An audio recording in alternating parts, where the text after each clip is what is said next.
Hello and welcome to the channel. Welcome to Astartes Crusader and this second of my Hobbypocalypse from the Forge build videos. This second video is for the Canoness Veridyan. She is going to be the Canoness leading my Adeptus Sororitas force.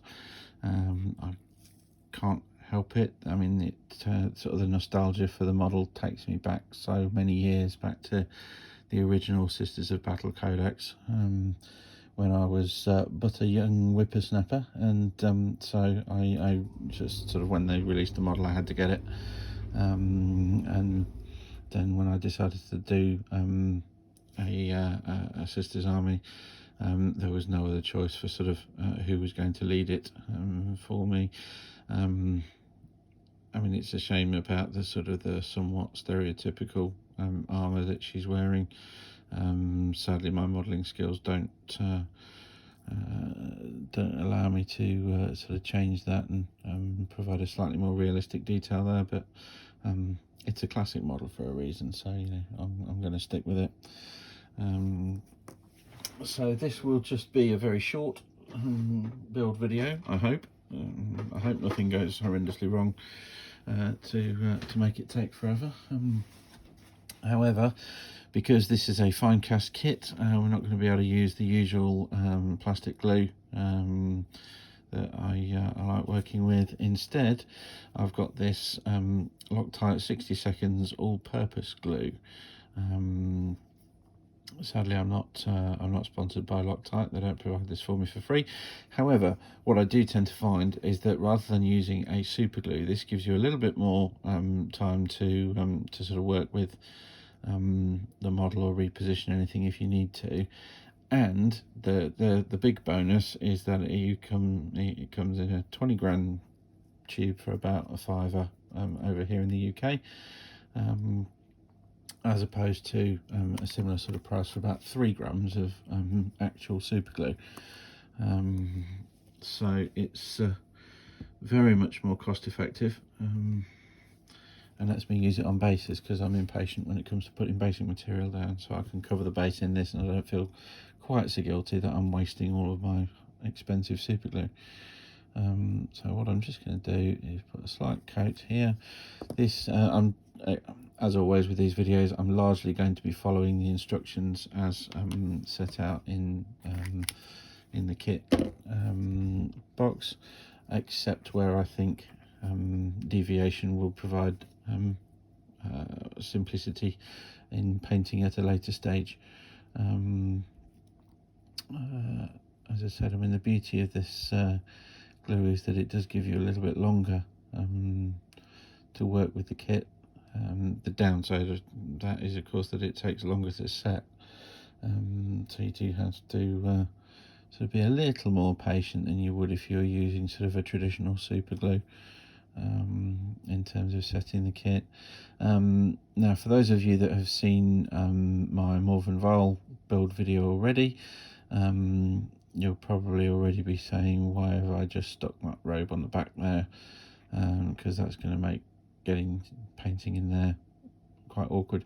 Well, short answer is actually it's not quite so bad on this one, because the robe is quite straight. So what I can do, I can get the airbrush sort of armour colours down there, and then I can quite easily paint the robe from the various angles that I can get to with a brush, without worrying too much that I'm going to sort of not be able to see what I'm doing, or not be able to at least get the brush into those areas that I want to get them into. Okay, so next up is the shoulder pads. Now, these are a little funky in as much as obviously the sort of the socket for the arm sits underneath the shoulder pad, and the shoulder pad itself has this sort of funny little raised section. I don't know if you can see it there. That's probably a better angle. And it's actually that part that sort of holds it in place.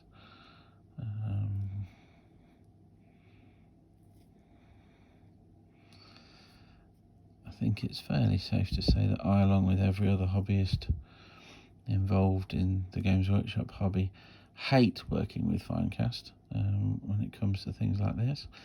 I think the only sort of slight advantage that it has over other materials is scraping the mould lines off is easier, but it's got so many more mould lines that actually it's probably rounds out to about even in the end anyway.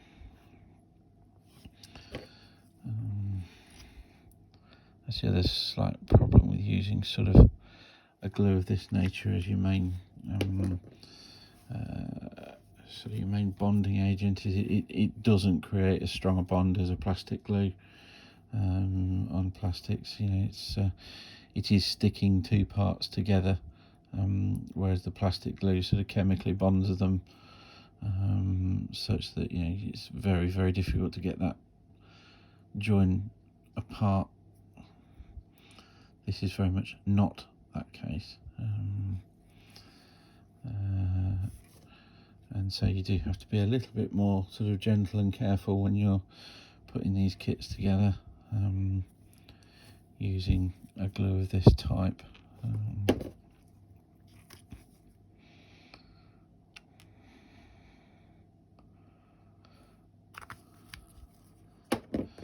I don't use super glue accelerator either, not for any particular reason or principle. I don't have any. That's what I've never got hold of any or felt the need to use it. I don't generally struggle for patience in terms of holding a couple of bits of model together for a little while.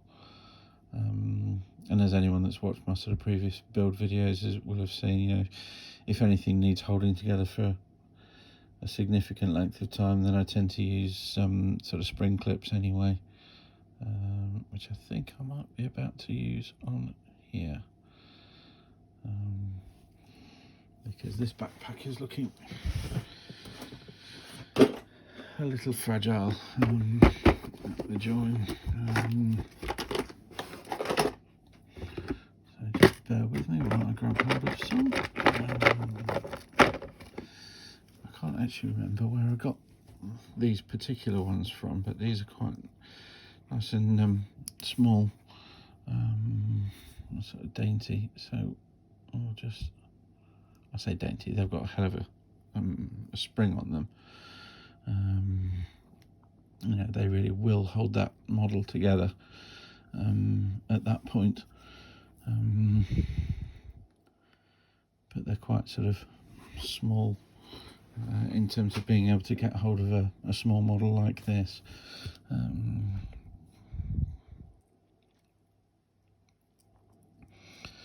The other thing that we've then got is this little targeter that sits off the back of her backpack and connects up to her eyepiece. So that's going to be another fiddly connection.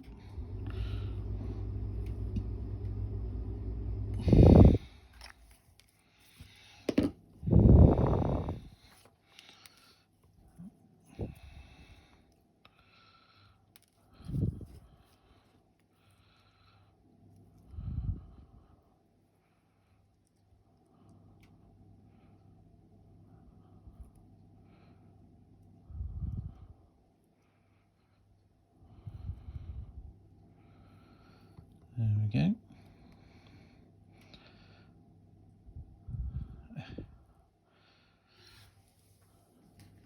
Apologies if I went a little bit quiet there. I do find these days talking and concentrating on something like this to be not quite as straightforward and simple as it used to be.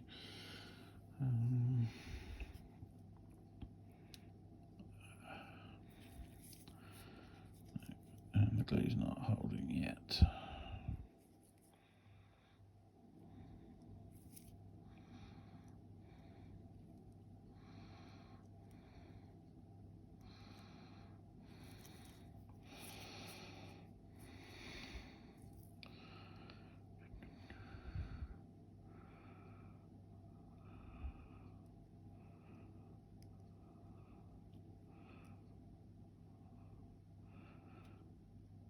what you may be gathering from this video is that actually a proper super glue might be a good idea when putting together a fine cast kit,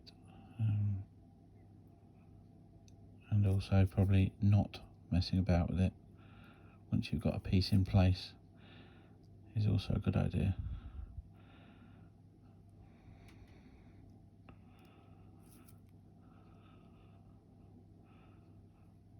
Right. I think that's as good as I'm going to get it in terms of positioning. So what I'm going to do is leave that for now, and I will cut this video and come back tomorrow when that is well and truly set to put the arms on. So I'll say ta-ta for now, and we'll see you on the morrow. Thanks for sticking with me. A couple of days ago that I did the first part of this, a few seconds for you guys. So the backpack is firmly stuck on now, so we're just going to quickly pop the arms and basing piece on, and then that will be the Canoness done. I am sort of speeding through this a little bit, which is why I've put the super glue on both sides. One reason for that is because this isn't technically super glue, it's an all-purpose glue.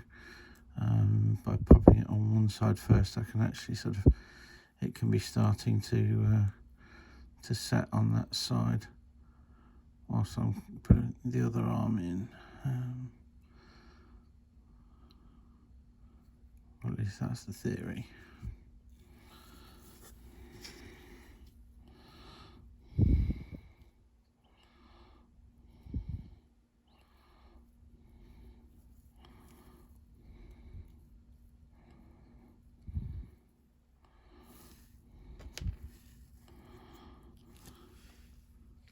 I'm just going to use the trusty bit of skewer. Just a little bamboo barbecue skewer. You'll be surprised how handy a little sort of stick or something of that nature can come in. I should point out one of the other reasons this glue is taking a while to set is because I work in my garage and it's absolutely freezing in here at the minute.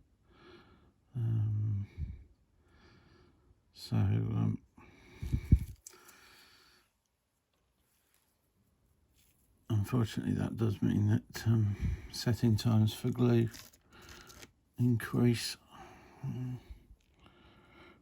Or at least that's my excuse, and I'm sticking to it.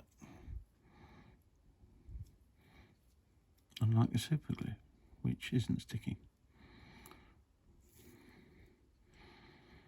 That'll do.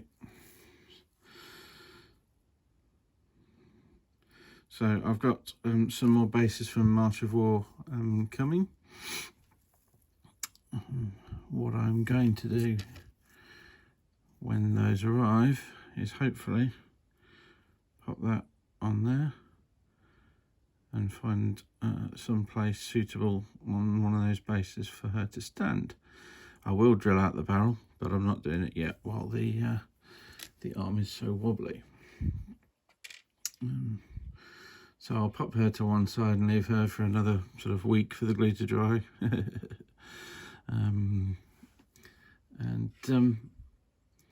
That's that build video. Just a sort of a quick teaser, shall we say, at some of the other work that's going forward on the project. This is the base that I've been working on for Morven Val. We all know that, or anyone that took part in Hobbypocalypse Series 1 knows that snow bases are the way to go.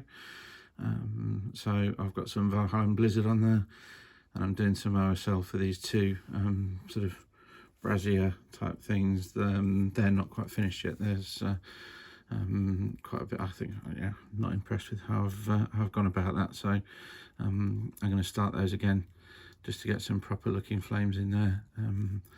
But Val stands quite nicely in that little space.